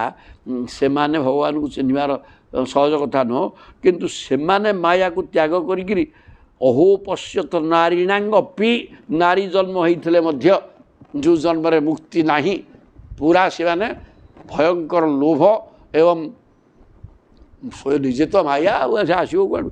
ତେଣୁ ପୁତ୍ର ପ୍ରତି ସ୍ନେହ ଭିତରେ ସେ ବାଧ୍ୟ ହେଇକି ଥାନ୍ତି, ସାଙ୍ଗେ ତାଙ୍କର କେବଳ ଆତ୍ମୀୟ ଭାବ, ମୋର ସେଇଟାକୁ ଛାଡ଼ିବ ନାହିଁ। ଏକ ପ୍ରକାର ହେଇକିରି ଏମାନେ କିନ୍ତୁ ଭଗବାନ କୃଷ୍ଣ ଜଗତ ଗୁରଉ କୃଷ୍ଣେ, କୃଷ୍ଣ ବନ୍ଦେ ଜଗତ ଗୁରୁ, ଯେଉଁ ଭଗବାନ କୃଷ୍ଣ ଜଗତର ଗୁରୁ, ସେ ତାଙ୍କୁ ପାଇଗଲେ ସ୍ତ୍ରୀ ଗୁଡ଼ାକ ଦୁରନ୍ତ ଭାବମ୍, ତାଙ୍କ ଭିତରେ ଯେଉଁ ଭଗବାନଙ୍କ ପ୍ରତି ଭାବ ଥିଲା, ହେଲେ ଦ୍ୱିପହର ଖରାରେ ଭାତ ମୁଣ୍ଡେଇକିରି ବ୍ରାହ୍ମଣୀ ଗୁଡ଼ାକ କେଉଁଠି ଯାଆନ୍ତି, ଯାହା ପଳେଇଲେ ଏତେ ବାଟ। ତେଣୁ ଭଗବାନଙ୍କୁ ସେମାନେ ପାଇଗଲେ। ଯୋ ଅବିଧ୍ୟନ ମୃତ୍ୟୁ ପାଶାନ ଗୃହାଭିଧାନ, ଘର ସଂସାରକୁ ପରିତ୍ୟାଗ କରି ଗୋଇଠା ମାଡ଼ ଦେଇକିରି ସେମାନେ ପ୍ରଭୁଙ୍କ ପାଖକୁ ଯାଇଥିଲେ ଏବଂ ମୃତ୍ୟୁପାଶରୁ ଉଦ୍ଧାର ହେଇଗଲେ। ସଂସାର ତାଙ୍କୁ ଆଉ ବାଧା ଦେଇପାରିବ ନାହିଁ, ସଂସାରକୁ ହଟେଇ ଦେଇକି ତ ଗଲେ ହେଲେ ନା। ଆମେ ଜଗିଛେ, କେତେ କଥା କଲେ, କିନ୍ତୁ ହେଇପାରିଲା ନାହିଁ, ସବୁ ଛାଡ଼ି ଦେଇକି ପଳେଇଲେ ଏବଂ ସେ ପ୍ରଭୁଙ୍କ ଦର୍ଶନ କରିକି ମୃତ୍ୟୁପାଶରୁ ଉଦ୍ଧାର ହେଇଗଲେ। କାରଣ ପ୍ରଭୁଙ୍କ ନାଁ ଜନାର୍ଦ୍ଦନ, ଜନ୍ମକୁ ସେ ରୋକିଦେବେ। ଜୟ ଜଗନ୍ନାଥ। ନାସାଂ ଦ୍ୱିଜାତି ସଂସ୍କାର ନ ନିବାସେ ଗୁରଉ ଅପି। ହଇରେ ଏ ଆମର ସଂସ୍କାର ହେଇଛି ବ୍ରତବେଦୀରେ, ସ୍ତ୍ରୀ ଗୁଡ଼ାକର ସଂସ୍କାର ଅଛି, ଏମାନେ ସଂସ୍କାର ୟାଙ୍କର ନାହିଁ। ବିବାହଟା ଏକମାତ୍ର ସଂସ୍କାର, ସେଥିରେ କିଛି ନଥାଏ। ତେବେ ନ ନିବାସ ଗୁରଉ ଅପି, ଏମାନେ ଗୁରୁକୂଳରେ ନାହାନ୍ତି, ଗୁରୁକୂଳକୁ ଯାଇକି କେଉଁଠି ଗୁରୁ କରିକିରି କିଛି କରିଛନ୍ତି? ତାଙ୍କ ଗୁରୁ ଆମେ ସ୍ୱାମୀ, କିନ୍ତୁ କିଛି କରୁନାହାନ୍ତି। ନା ଗୁରୁକୂଳକୁ ଯାଇଛନ୍ତି, ନା ସଂସ୍କାର ହେଇଛି କିଛି, ନ ତପ, ତପସ୍ୟା ବଳ ନାହିଁ, ନା ଆତ୍ମା ମୀମାଂସା, କି ଆତ୍ମଜ୍ଞାନ ନାହିଁ, ଆତ୍ମ ସମ୍ପର୍କୀୟ ଚିନ୍ତା, ଆତ୍ମା କ'ଣ, ପରଆତ୍ମା କ'ଣ, ବ୍ରହ୍ମ କ'ଣ, କୌଣସି ଜ୍ଞାନ ଏମାନଙ୍କର ନାହିଁ। न शौचक न क्रिया शुभा एमानकर पवित्रता भी नहीं ये स्वयं अपवित्र केतले अपवित्र होकर अपवित्र शरीर सहित मिसिकी अच्छी ए प्रकार अपवित्र लोक गुड़ाक जहाँकर आत्मचिंतन नाई जो माने संस्कार जो मानकर नाई संस्कार बोले जो व्रत व्रतहर प्रवृत्ति करके संस्कार करा संस्कार एम स्त्री मान न थाए कि गुरुकूल कौटी रही ना न क्रिया शुभा शुभ क्रिया या द्वारा हबार ना ये मैंने जाकि पाईगले भगवान किंतु आम पाइपारूँ अथापि हितम श्लोक ये तो तात्पर्यटा ये कम कथा कहला कि सी शूद्र हेतु पाण हेतु कौन हेतु असव जातीय हरे दासिया बाउरी भगवान को पाई जाते केते जन ब्राह्मण नड़िया नब ना फेरे दो हाथ हाथ बढ़े नहीं जो मो नले धरिक सी पलि आस बोली कही ता भी है प्रभु नहीं गले तार तात्पर्य कौन तार इठी अशौच ज्ञान नहीं गुरु करना संस्कार नहीं जहाँ भी होते से भाव भक्ति श्रद्धा भगवान चरणारविंदर थिला तेणु दीपर खरार अन्न डाली तरकारी भल मंद मुंडेक नहीं पलैले भगवान को प्रेम रे पागल होकरी तेणु से भगवान को पाईगले सेठी अशौच शौच ज्ञान कौन प्रश्न एगुड़ाक चिंतार विषय नुहे तुम लक्ष्य ज्ञान था अथापि उत्तम श्लोके कृष्णे योगेश्वरेश्वरे योगेश्वर ईश्वर भगवान कृष्ण चरणारविंद से भक्ति भाव प्रबल भाव थिला भक्ति दृढ़ा न चास्माकम संस्कारादिमत्तांगपि आम मानकर बहुत संस्कार थिला हेले भक्ति भाव मोटे नथिला किंतु ये स्त्री लोक गुड़ाक अशौच या माने शौच नुहति ये आत्मज्ञान नहीं गुरु करना किसी संस्कार नथिले दृढ़ा भक्ति भक्तिटा दृढ़ भाव भीतर थिलारे तेणु भक्ति की धर भागवत केवल भक्ति ग्रंथ एकमात्र भक्ति की प्रतिष्ठा करने ग्रंथ लिखाई जय जगन्नाथ तेणु दृढ़ा भक्ति पाखे थिला किछि आउ नथला से माने ही भगवान को पाइले आमे ब्राह्मण संस्कारवान संस्कारादिमतांगपि आम संस्कार अच्छी यज्ञ करुचे वेद जानीचे होते कौन हम भगवान को तो चिन्ह पारे जड़े भोकिला लोक को खाइबा को देली पारे एति ज्ञान आमर ना धिक्कार आम ज्ञान को ब्राह्मण मान निजको निजे धिक्कार कले ननु स्वार्थ विमूढ़ाना प्रमत्तानां गृहे हया ओहो नह स्वारयामास गोप वाक्य शतांगति कि पाठ ये भागवत चमत्कार भाव में प्रकृत कथा आमे ननु स्वार्थ विमूढ़ा ना आमे केवल अत्यंत स्वार्थपर आमे खाइबा से यज्ञ गुड़े कुड़ेबा ये सब पाठ भर आम रहीचे जड़े भोकिला लोक को अन्न मुठे आम देलेनी आम केते स्वार्थपर प्रमत्तानां गृहे होया केवल गृह चिंता स्त्री पिला घर द्वार भल मंद यज्ञ करवा यज्ञ कले आमर मन संकीर्ण मन अरे जड़े खाइबा खाइबा दब ई ज्ञान तो आमर नहीं भगवत ज्ञान आमर अच्छी कौन भगवान कौन से विग्रह भर अच्छा मना कर मोर रूपरेख किसी ना मो समग्र विश्वटा मोर रूप मुझे विराट रूप बा विश्वरूप समग्र विश्व मोर रूप तेणु जदि मत पाइबा चाहूँ प्रत्येक मन को बुझुरे किए खाइबा पाऊनी किए कौन कार कौन टका पैसा अभाव रोग हो भल होनी टका दरकार विभिन्न कथा अच्छी समाज रे तेबे समस्त भल मंद बुझिले मोर सेवा हम आठी बसिक विग्रह सेवा करूँ यज्ञ घी कुड़ेबू हेनी तेणु आम मैंने स्वार्थपर अत्यंत मूढ़ पागल तो प्रमत्त पागल गुड़ाक केवल गृह चिंता आमर खाली घर घर घर घर चिंता करके आम मरुचे अहो न स्मारयामास गोप वाक्य ही शतांगति कहले भगवान केते कृपा भक्तवत्सल प्रभु गोप बालक मान पठाई ସେମାନଙ୍କ ଦ୍ୱାରା ଆମକୁ ଚେତାବନୀ ଶୁଣାଇଲେ ମଧ୍ୟ ହରିବୋଲ ଗୋପବାକ୍ୟ ହିଁ ଶତାଙ୍ଗତି ସ୍ମାରୟାମାସ। ଆମେ କେତେ ହୀନ କେତେ ମୂଢ଼ ସ୍ୱାର୍ଥପର ଏଇଟା ପ୍ରମାଣ କରିଦେଲା। ଭଗବାନ ଆମେ ତାଙ୍କୁ ଡାକିନେ, ଭଗବାନ ନିଜେ ବ୍ରାହ୍ମଣ ଗୁଡ଼ାକ ମୁକ୍ତି ହେଇଯାଆନ୍ତୁ। ତାଙ୍କର ଗୋପାଳ ବାଳକ ଗୌଡ଼ ପିଲାମାନଙ୍କୁ ଆମ ପାଖକୁ ପଠେଇ ଆମକୁ ସ୍ମରଣ କରେଇ ଦେଲେ, ଆରେ ଏଇ ଯେଉଁ ଯଜ୍ଞ କରୁଛ ୟାର କିଛି ଫଳ ମିଳିବନି ରେ। ଭଗବାନ ପ୍ରକୃତିରେ ପ୍ରତ୍ୟକ୍ଷ ଗୋଟେ ଭୋକିଲା ଲୋକକୁ ଖାଇବାକୁ ଦିଅ ବୋଇଲେ ହେବ। ଏ କଥା ଗୋପାଳ ବାଳକମାନଙ୍କୁ ପଠେଇକିରି ଚେତାବନୀ ଦେଲେ ମଧ୍ୟ ଆମେ ତାହା ଗ୍ରହଣ କରିପାରିଲେ ନାହିଁ। ଧିକ୍କାର ଆମ ବ୍ରାହ୍ମଣପଣକୁ, ମୂର୍ଖ ଗୁଡ଼ାକ। ଧନ୍ୟ ହେଇଗଲେ ବ୍ରାହ୍ମଣ ହେଇଛୁ ଆମେ ଯଜ୍ଞ କରୁଛେ। ପ୍ରଭୁ ନିଜେ ଗୋପାଳ ବାଳକମାନଙ୍କ ଦ୍ୱାରା ଚେତେଇ ଦେଲେ ଯେ ଏ ଯଜ୍ଞରେ କିଛି ଫଳ ମିଳିବ ନାହିଁ। ଖାଇବାକୁ ପାଉନଥିବା ଦ୍ୱିପହର ବେଳ ହେଲାଣି, ଭୋକିଲା ଲୋକକୁ ଖାଇବାକୁ ଦେଲେ ହିଁ ଯଜ୍ଞ ଫଳ ମିଳିବ, କିନ୍ତୁ ତାହା ଆମେ କରିପାରିଲେ ନାହିଁ। ତେଣୁ ଧିକାର। ଅନ୍ୟଥା ପୂର୍ଣ୍ଣ କା ଅବଶ୍ୟ କୈବଲ୍ୟା ଦ୍ୟାସି ସାଙ୍ଗପତେ। ହେ ପ୍ରଭୁ ଯିଏ ହେଲେ କୈବଲ୍ୟପତି, ମହାପ୍ରସାଦର ମାଲିକ, କେବଳ ସ୍ୱଭାବ କୈବଲ୍ୟମ୍ ମୁକ୍ତିଦାତା ଏବଂ କୈବଲ୍ୟର ମାଲିକ, ଯିଏ ପୂର୍ଣ୍ଣ କାମ, ତାଙ୍କର କୌଣସି କାମନା ନାହିଁ। ଖାଇବାକୁ କ'ଣ ସେଇଠି ଆସ ମହାପ୍ରସାଦ ଆସ ସମସ୍ତେ ଖାଇବେ, ହେଇଗଲା ସାଙ୍ଗେ ସାଙ୍ଗେ ଖାଇଲେ। ଯାହା ଚାହିଁବେ ସିଏ ହେଇଯିବ, ପୂର୍ଣ୍ଣ କାମ ସିଏ। ତାକୁ କ'ଣ ଖାଇବା ଅଭାବ ଥିଲା? ସିଏ କାହିଁ ଆମ ପାଖକୁ ପଠେଇଥିଲେ? କେବଳ ଆମକୁ ଚେତେଇ ଦେବା ପାଇଁ। କିନ୍ତୁ ଆମର ଜ୍ଞାନ ଉଦୟ ହେଲାନି ରେ। ଭୋକିଲା ଲୋକଙ୍କୁ ଗୋଟେ ଖାଇବାକୁ ବି ଦେଲେନି। ଆମେ ଯଜ୍ଞ କରୁଛେ, ଧିକ୍କାର ଆମକୁ। ଇଷିତବ୍ୟୈ କିଂ ଅସ୍ମାଭିଃ ଈଶ୍ୱସ୍ୟୈତଦ୍ ବିଡ଼ମ୍ବନମ୍।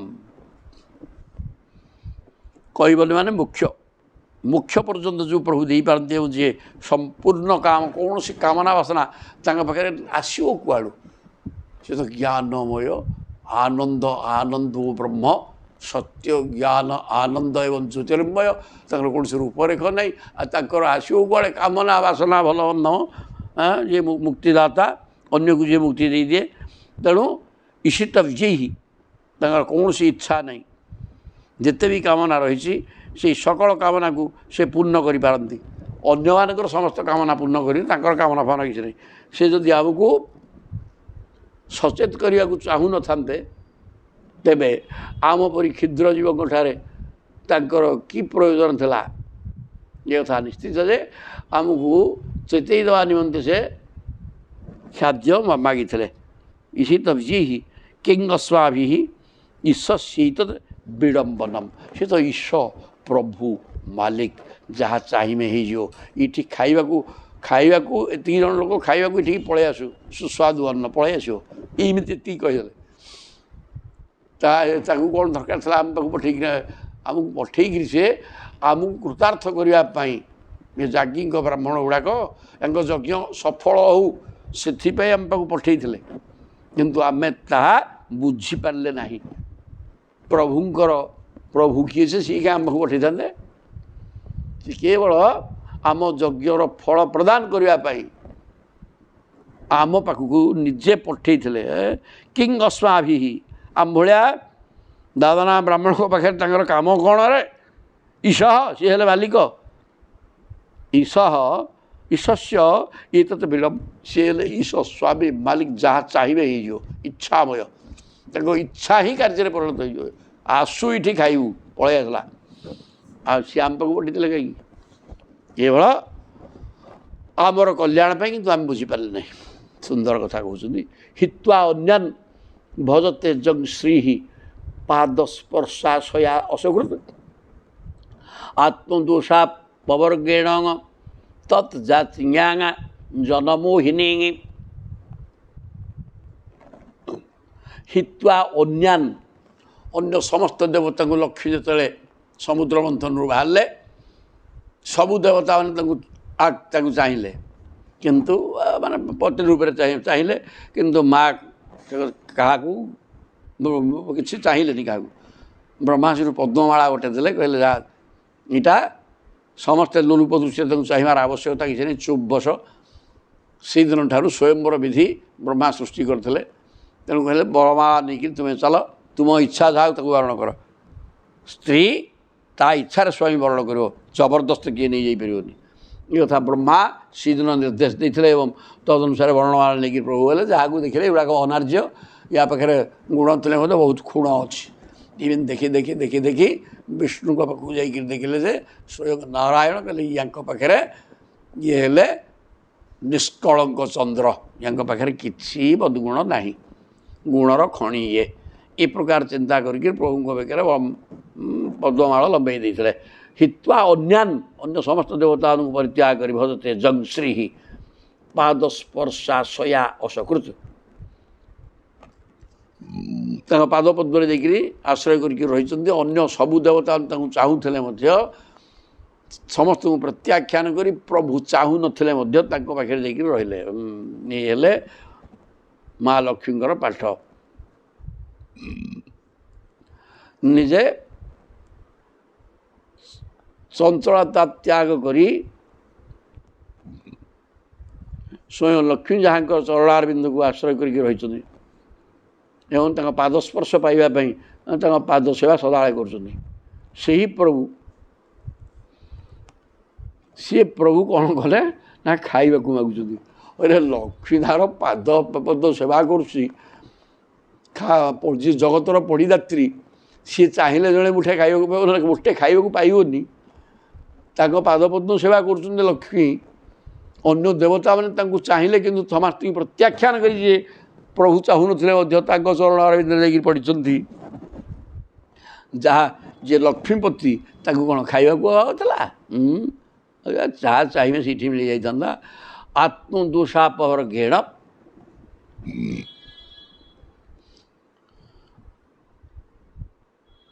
ସେ ପ୍ରଭୁ କାହିଁ କାହାକୁ ଖାଇବାକୁ ମାଗିବ? ତାହା ଲୋକଙ୍କୁ ମୋହିତ କରିବା ପାଇଁ। ତେଣୁ ଆମକୁ ତତ୍ ଜାତିଆ ଜନମୋହିନୀ, ତାଙ୍କର ମାଗିବାଟା ଇଏ ଜନସୌଦାକୁ ମୋହ କରିବା, ମାୟାରେ ପକାଇଦେବା। ପ୍ରଭୁ କ'ଣ ମାଗିବେ କିରେ? ଯିଏ ଜଗତର ମାଲିକ, ଜଗତର ପଡ଼ିଦାତ୍ରୀ, ମା ହେଉଛନ୍ତି ତାଙ୍କର ସେବିକା, ସିଏ କ'ଣ ମାଗିବେ ଖାଇବାକୁ? ଗଣ୍ଡେ କଦାପି ନୁହେଁ। ସିଏ ମାଗି ପଠାଇ ନଥିଲେ। ସିଏ ହେଲେ ତତ୍ ଜାତିଆ ଜନମୋହିନୀ, ଇଏ ଜନସମୁଦାୟକୁ ମାୟା ମୋହରେ ପକାଇବା ପାଇଁ ମାଗିଥିଲେ। ତାମାନେ ସାଧାରଣ ଲୋକ କିଏ ଗୋଟେ ହେଇଥିବ, ଜଣେ ଖାଇବାକୁ ପାଉନି ମାଗିଲା, ଏଇ ପ୍ରକାର ଚିନ୍ତା ଲୋକ ବି କରିବ ମାୟାରେ ପଡ଼ିକିରି। ଭଗବାନ ନିଜର ଭଗବତ୍ତାକୁ ଲୁକ୍କାୟିତ କରି ଭଗବାନ ମାଗିବେ କ'ଣ? କାହିଁ କାହାକୁ ମାଗିବେ? ଲକ୍ଷ୍ମୀ ହେଉଛନ୍ତି ଯାହାର ସେବିକା, ପାଦ ସେବା କରୁଛନ୍ତି। ନା, ଏ କଥା ହେଇନି। ଏ କେବଳ ଆମମାନଙ୍କୁ ମୋହିତ କରିବା ପାଇଁ ଏ କଥା ହେଇଥିଲା। ଆମମାନେ ଅହଙ୍କାର ବଶବର୍ତ୍ତୀ ହେଇକିରି କଥା ଖାଇବାକୁ ମାଗୁଛନ୍ତି। ଗୌଡ଼ ପିଲା ଗୁଡ଼ାକ କ'ଣ ଦେବା ତାଙ୍କୁ? ଗୌଡ଼ ଗୁଡ଼ାକୁ ଦେଇକିରି କ'ଣ ହେବ? ବ୍ରାହ୍ମଣ ପିଲା ମାଗିଥାନ୍ତେ ବା ଦେଇଥାନ୍ତେ। ଏଇ ପ୍ରକାର ହୀନ ଭାବ ଆମର ଆସିଲା। ତେଣୁ ଆମେ ହେଲେ ଚଣ୍ଡାଳ। ଜଗନ ମୋହିନୀ ମାୟା ପ୍ରଭୁ କରିଦେଲେ, ନାଇଁ କି? ଦେଶ କାଳ ପୃଥକ ଦ୍ରବ୍ୟମ୍ ମନ୍ତ୍ର ତନ୍ତ୍ର ଋତୁଜ ଅଗ୍ନୟ ଦେବତା ଯଜମାନସ କ୍ରତୁଧର୍ମଶ୍ଚ ଜନ୍ମୟ। ଜୟ ଜଗନ୍ନାଥ। ଗୀତା କହିଛନ୍ତି ସେଇଆ, ଗୀତା ସେଇଆ କହିଛନ୍ତି। ବୋଲେ ମନ୍ତ୍ର ମହମେବାଜ୍ୟଂ, ମନ୍ତ୍ର ବ୍ରାହ୍ମଣ ହବନନ୍ଦ୍ର ସାମଗ୍ରୀ ଯଜ୍ଞ ନାରାୟଣ ଯିଏ, ଏ ସବୁ ସିଏ ହୋତା, ହବନକର୍ତ୍ତା, ଯଜମାନ ସମସ୍ତେ ଯଜ୍ଞ ମୂର୍ତ୍ତି, ଯଜ୍ଞ ନାରାୟଣରେ। ଏଠି ସେଇ କଥା ମଧ୍ୟ କହିଲେ। ଦେଶ, ଏ ସ୍ଥାନ, କାଳ, ସବୁ ଦ୍ରବ୍ୟ ଏଠି ଯାହା ରହିଛି ଯଜ୍ଞଶାଳାରେ। ମନ୍ତ୍ର ତନ୍ତ୍ର ବ୍ରାହ୍ମଣ ଅଗ୍ନି ଦେବତା ଯଜମାନ ମଧ୍ୟ ଜନମୟ, ସେ ଯଜ୍ଞ ନାରାୟଣମୟ ସମସ୍ତେ।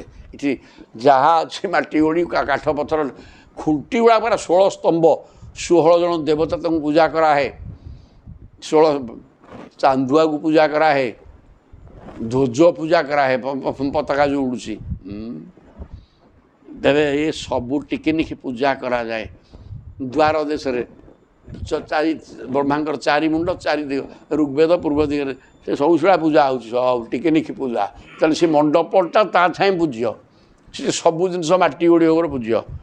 ଆଉ ବ୍ରାହ୍ମଣ ଯଜ୍ଞ ନାରାୟଣ, ଘିଅ ଯଜ୍ଞ ନାରାୟଣ, ଚରୁ ଯଜ୍ଞ ନାରାୟଣ, ସମସ୍ତେ ଯଜ୍ଞ ନାରାୟଣ, ଯଜ୍ଞମୟ ସବୁ। ଏଇଟା ହେଲା ପାଠ। ଗୀତା କହିଛନ୍ତି, ଭାଗବତ 50 ଥର କହିଲେଣି। ତାହେଲେ ସ ଏଷଃ ଭଗବାନ ସାକ୍ଷାତ ବିଷ୍ଣୁ ଯୋଗେଶ୍ୱରେଶ୍ୱର। ସେଇ ଭଗବାନ ହେଉଛନ୍ତି ସାକ୍ଷାତ ବିଷ୍ଣୁ ଏବଂ ଯୋଗେଶ୍ୱର ମାନଙ୍କର ଈଶ୍ୱର। ଜାତଃ ଯଦୁଷୁ ଇତି ଅଶୃଣ୍ୱନ୍ ହ୍ୟପି ମୂଢ଼ା ନ ବିଦ୍ମହେ।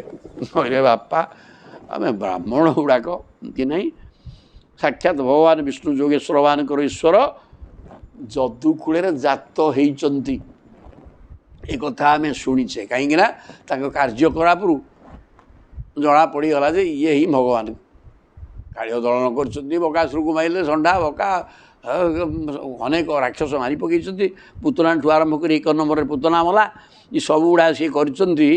ତାକୁ ଶୁଣିକିରି ସବୁ ଦେବତା ବୋଲି ଜାଣିଥିଲେ ମଧ୍ୟ ଶୃଣ୍ୱନ୍ ଅପି, ଆମେ ଶୁଣିଛେ କ'ଣ ଭୁଲ ନାହିଁ, ମୂଢ଼ା ନ ବିଦ୍ମହେ, ଆମେ ମୂର୍ଖ ଗୁଡ଼ାକ ସେ ଭଗବାନ ହେଇଥିଲେ ମଧ୍ୟ ତାକୁ ଜାଣିପାରିଲେନି। ଶୁଣିଛେ ସେ ଭଗବାନ ବୋଲି, କିନ୍ତୁ କିଛି ଆମେ କରିପାରିଲେନି। ଧିକ୍କାର ଆମକୁ, ବ୍ରାହ୍ମଣ ଗୁଡ଼ାକ ନିଜକୁ ଧିକ୍କାର କରୁଛନ୍ତି। ଅହୋ ବୟମ୍ ଧନ୍ୟତମା ଯେ ସାଙ୍ଗ ନ ତାଦୃଶୀ ସ୍ତ୍ରିୟାହ।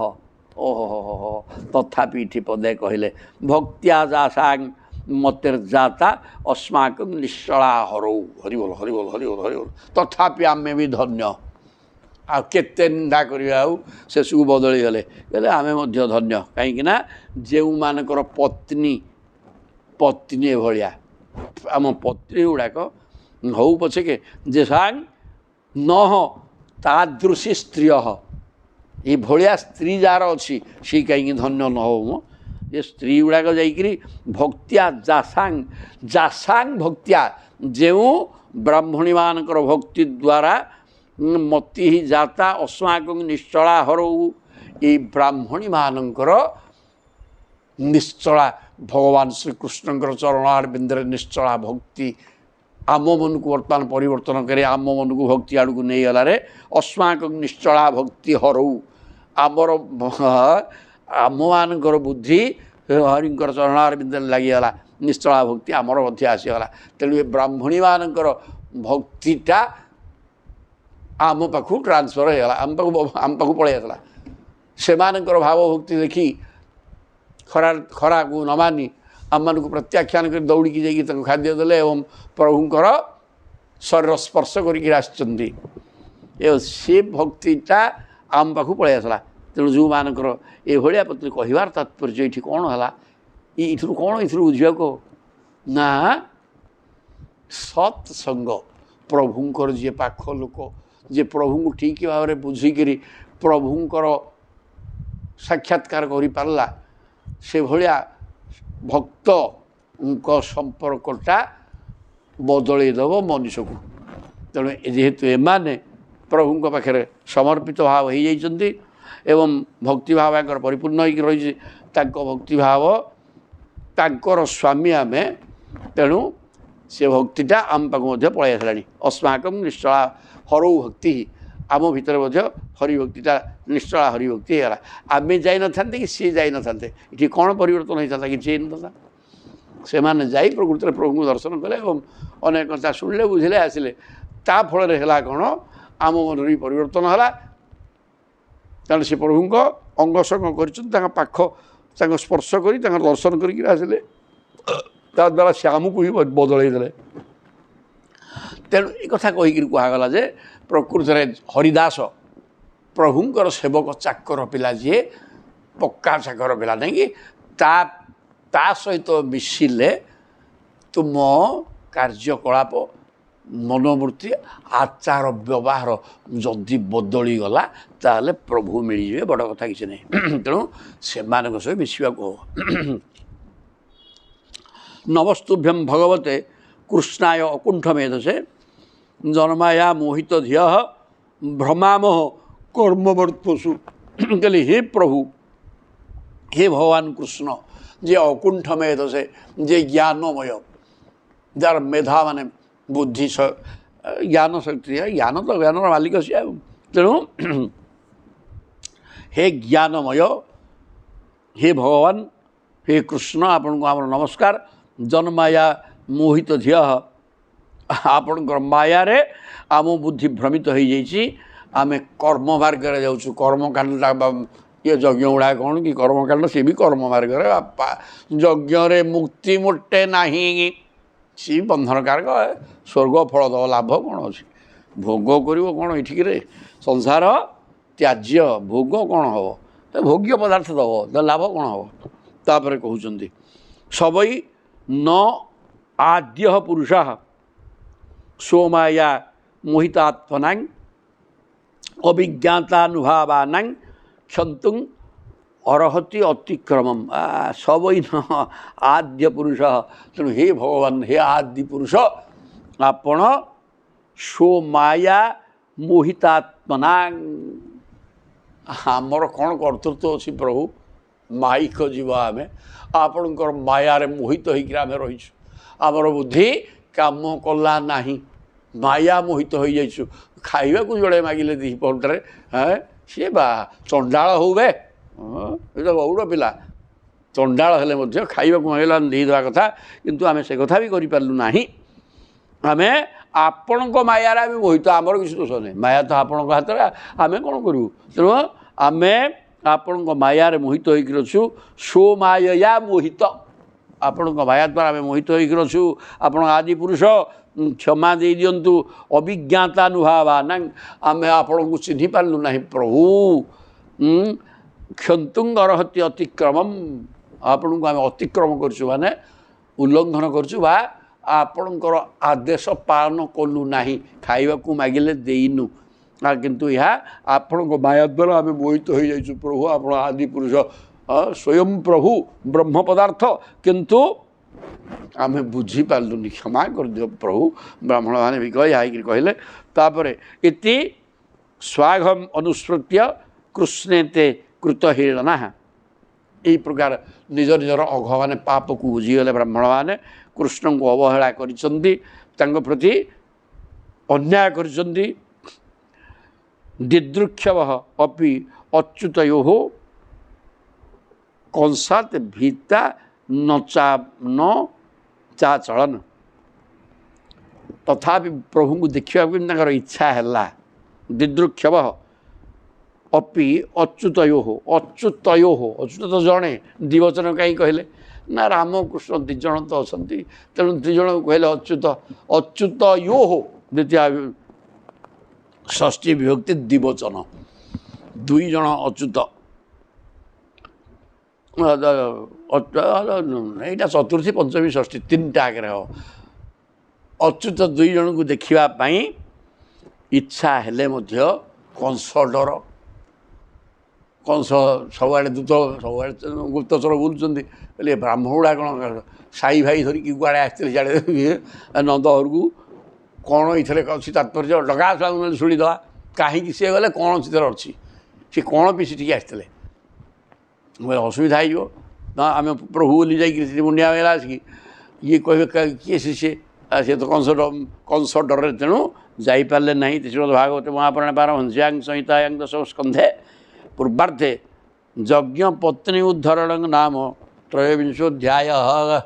ଚତୁର୍ବିଂଶ ଆସିଗଲେ, ଇନ୍ଦ୍ରଯଜ୍ଞ ଆସିଗଲା। ଇଏ ଆହୁରି ଚମତ୍କାର, ଏ ସବୁ ତ ତାଠୁ ବେଳିକି ଦଶମ ସ୍କନ୍ଧ ଶ୍ରୀମଦ୍ ଭାଗବତଙ୍କର ହୃଦୟ। ତେଣୁ କ'ଣ କହିଲେ? ଶ୍ରୀ ଶୁକବାଚ ଭଗବାନ ଶୁକଦେବ କହୁଛନ୍ତି ପରୀକ୍ଷିତଙ୍କୁ, ଭଗବାନ ଅପି ତତ୍ରୈବ ବଳଦେବେନ ସଂଯୁତ ଅପଶ୍ୟନ୍ ନିବସନ ଗୋପାନ ଇନ୍ଦ୍ରିୟା ଇନ୍ଦ୍ରଜାଗ କୃତୋଦ୍ୟମାଙ୍ଗାନେ। ଭଗବାନ ଶ୍ରୀକୃଷ୍ଣ ବଳରାମଙ୍କ ସହିତ ବଳଦେବେନ ସହ ସେ ବ୍ରଜରେ ବାସ କରି କ'ଣ କଲେ? ସବୁ ଗୋପାଳମାନେ, ମାନେ ବୟସ୍କ ଗୋପାଳମାନେ ଗୋଟେ ଯଜ୍ଞ କରିବା ପାଇଁ, ଇନ୍ଦ୍ର ଯଜ୍ଞ କରିବା ପାଇଁ ଲାଗିଲେ। ଏକଥା ପ୍ରଭୁ ଅନୁଭବ କଲେ। ତତ୍ ଅଭିଜ୍ଞୋପି ଭଗବାନ ସର୍ବାତ୍ମା ସର୍ବଦର୍ଶନ ପ୍ରଶ୍ରୟାଙ୍ଗା ବନତୁ ଅପୃଚ୍ଛତ ମୃଦ୍ଧାନନ୍ଦ ପୁରୋଗମାଙ୍ଗାନେ। ତେଣୁ ଦିନଙ୍କର କଥା ଭଗବାନ କ'ଣ କଲେ? ନନ୍ଦ ବସିଛନ୍ତି, ଆହୁରି ବୁଢ଼ା ବୁଢ଼ା ଗୋପାଳମାନେ ବସିଛନ୍ତି। ତତ୍ ଅଭିଜ୍ଞ ଅପି, ପ୍ରଭୁଙ୍କୁ କଥା ଅଜଣାକିରେ ସବୁ ଜାଣିଥିଲେ ମଧ୍ୟ ଅଭିଜ୍ଞତା ତାଙ୍କର ଥିଲେ ମଧ୍ୟ ସବୁ ଜାଣିଥିଲେ ମଧ୍ୟ ଭଗବାନ କେମିତି ଜାଣିବେ ସେ ସର୍ବାତ୍ମା ସବୁ ଭିତରେ ଅଛନ୍ତି ସମସ୍ତଙ୍କ ହୃଦୟର କଥା ଜାଣୁଛନ୍ତି ତେଣୁ ସର୍ବାତ୍ମା ଭଗବାନ ସର୍ବଦର୍ଶନ ଜଗତ କେଉଁଠି କ'ଣ ହେଉଛି ସବୁ ଦେଖୁଛନ୍ତି ତେଣୁ ଏ କ'ଣ ହେଉଛି ଇଏ ଗୋପାଳ ମାନେ କାହିଁକି ଚଳଚଞ୍ଚଳ ହେଲେଣି କ'ଣ ଗୋଟେ କରିବେ ବୋଲି ବସିଲେଣି ଯଜ୍ଞ କରିବେ ଇନ୍ଦ୍ର ନେଇକି ସବୁ ଜାଣୁଥିଲେ ମଧ୍ୟ ଇଏ ନନ୍ଦ ବସିଛନ୍ତି ବୃଦ୍ଧ ଗୌଡ଼ମାନେ ବସିଛନ୍ତି ପ୍ରଶ୍ରୟାବନତ ନମ୍ରତାର ସହିତ ବୃଦ୍ଧାନ ଅପୃଚ୍ଛତ ସମସ୍ତେ ବସିଛନ୍ତି ତାଙ୍କୁ ପଚାରିଲେ ଆଉ କ'ଣ ପଚାରିଲେ କଥ୍ୟତାଙ୍ଗ ପିତ କୋୟମ୍ ସମ୍ଭ୍ରମୁ ବହ ଉପାଗତ ହେ ପିତା ନନ୍ଦଜୀ ମୋତେ କହିଲେ କ'ଣ ପିତା ଆପଣ ଭାରି ବ୍ୟଗ୍ର ହେଉଛନ୍ତି କାର୍ଯ୍ୟ ବ୍ୟସ୍ତ ଜଣାପଡ଼ୁଛନ୍ତି କ'ଣ ଗୋଟେ ହେବ ଆଲୋଚନା କରୁଛନ୍ତି ଅନ୍ୟମାନଙ୍କ ସହିତ ଏମିତି ହେବ ସେମିତି କରିବା କ'ଣ ଗୋଟେ ହେବ କି ସବୁ ଜାଣିଛନ୍ତି ପ୍ରଭୁ କିଂ ଫଳଂ କଶ୍ୟ ଚୋଦ୍ଦେଶ କେଉଁ ଉଦ୍ଦେଶ୍ୟ ନେଇକରି କର୍ମଟି କରିବ ସେ କର୍ମ କଲେ ଆମକୁ ଫଳ କ'ଣ ମିଳିବ ଏଗୁଡ଼ା ସବୁ ଜାଣିବା ଦରକାର ନା ତେଣୁ କେନ ବା ସାଧ୍ୟତେ ମଖ ଯଜ୍ଞଟା କାହା ଦ୍ୱାରା କେନ ମାନେ କାହା ଦ୍ୱାରା ସେ ଯଜ୍ଞ ହେବ ତା'ର ଉଦ୍ଦେଶ୍ୟ କ'ଣ ଗୋଟେ କର୍ମ କରିବ କିଛି ପ୍ରୟୋଜନକୁ ନେଇକି କରିବ ନା ପ୍ରୟୋଜନ ଅନୁଦ୍ଦେଶ୍ୟ ନ ମନ୍ଦୋପି ପ୍ରବର୍ତ୍ତତେ ବିନା ପ୍ରୟୋଜନରେ ମୂର୍ଖ ମଧ୍ୟ କିଛି କାମ କରେ ନାହିଁ ତେଣୁ ପ୍ରୟୋଜନ କିଛି ଥିବ ଆଉ ଏଗୁଡ଼ାକ କିଏ ସେ କରିବ ତା'ର ଫଳ କ'ଣ ମିଳିବ ଏସବୁ ଗୁଡ଼ାକ ମୋତେ ଟିକେ ବତେଇଲ ପଚାରିଲେ ଆଉ କି ସୁନ୍ଦର ପ୍ରଶ୍ନ ଏତତ ବୁଢ଼ୀ ମହାନ କାମ ମହ୍ୟଂ ଶୁଶ୍ରୂଷବେ ପିତା ନହି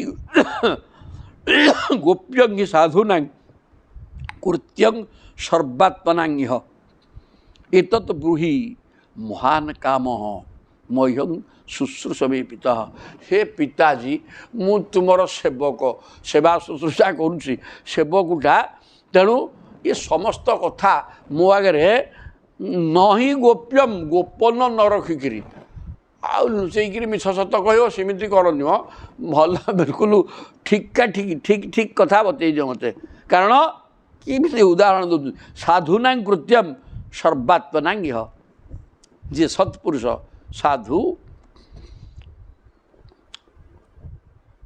ସର୍ବାତ୍ମନାଙ୍ଗ ସିଏ ସାଧୁ ଯିଏ ସତ୍ପୁରୁଷ ସିଏ ମିଛ କହିବନି ଟାଉଟରୀ କଥା କହିବନି ଗୋପନୀୟ କରିକି କିଛି କଥା କହିବ ଯାହା ସବୁ ଠକ୍ ଠାକ୍ କହିଦେବ ତେଣୁ ଆପଣ ମୋତେ ନ ଲୁଚେଇକିରି ଇଏ କ'ଣ ଚାଲିଛି ଏଠି ମୋତେ ଟିକେ କହିଦିଅ ମ ଅସ୍ତ୍ୟସ୍ୱପର ଦୃଷ୍ଟିନାଂ ଅମିତ୍ରୋ ଦାସ୍ତ ବିଦ୍ବିଷାଂ ଉଦାସୀନୋ ଅରିବତ ବର୍ଜ୍ୟ ଆତ୍ମବତ୍ ସୁହୃଦୁଚ୍ୟତେ ବିଚାରରେ କେହି ପ୍ରକୃତରେ ଏଠି ଅସ୍ତି ଅସ୍ୱପର ଦୃଷ୍ଟି ସ୍ୱପର ଦୃଷ୍ଟି ଏଠି ଶତ୍ରୁମିତ୍ର ଭାବ କିଛି ନାହିଁ ଶତ୍ରୁମିତ୍ର ଅଥବା ଉଦାସୀନ ନାହାନ୍ତି ସେମାନଙ୍କ ମନରେ ଲୁଚାଇ ରଖିବା ଭଳି ତ କୌଣସି ବିଷୟ ଆଦୌ ନଥାଏ ତଥାପି ଯଦି ସେପରି କିଛି ଘଟଣା ହୋଇଥାଏ ତେବେ ଗୁପ୍ତ ବିଷୟ ଶତ୍ରୁକୁ ଯେପରି କୁହାଯିବା ଅନୁଚିତ ଉଦାସୀନକୁ ମଧ୍ୟ ସେହିପରି କୁହାଯିବା ଅନୁଚିତ ପଢ଼େଇଲେ ଶାସ୍ତ୍ର ଏଇଠି ଆଉ ଅସ୍ତି